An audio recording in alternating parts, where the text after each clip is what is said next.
Armstrong கொலை வழக்கில் கைது செய்யப்பட்ட ரவுடி நாகேந்திரனுக்கு 3 நாட்கள் போலீஸ் காவல் விதிக்கப்பட்டிருக்கிறது. அண்மை செய்தியாக பார்த்து வருகிறோம்.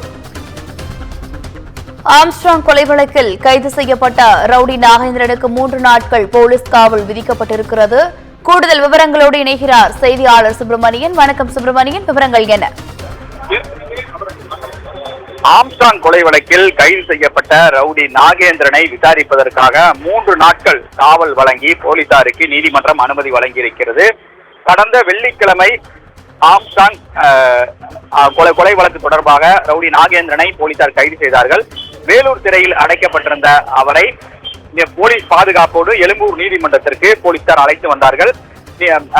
நீதிமன்றத்தில் ஆஜர்படுத்தப்பட்ட பிறகு 7 நாட்கள் காவல் கேட்டு போலீசார் மனு தாக்கல் செய்திருந்தார்கள். அந்த மனு மீதான விசாரணை நடத்தப்பட்டது. அப்போது போலீஸ் காவலுக்கு தான் செல்ல மாட்டேன் என்று ரவுடி நாகேந்திரன் நீதிபதியிடம் முறையிட்டிருந்தார்.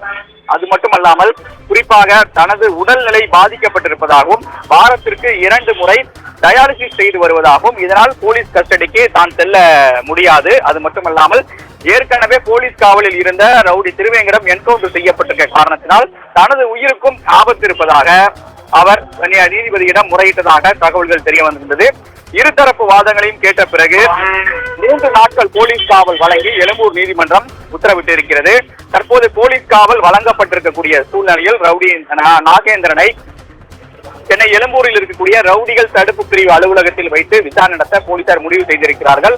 ஏற்கனவே அஸ்வத்தாமனையும் 4 நாட்கள் காவலில் எடுத்திருக்கிறார்கள் போலீசார். அங்குதான் வைத்து அவரிடம் விசாரணை என்பது மேற்கொள்ளப்பட்டு வருகிறது.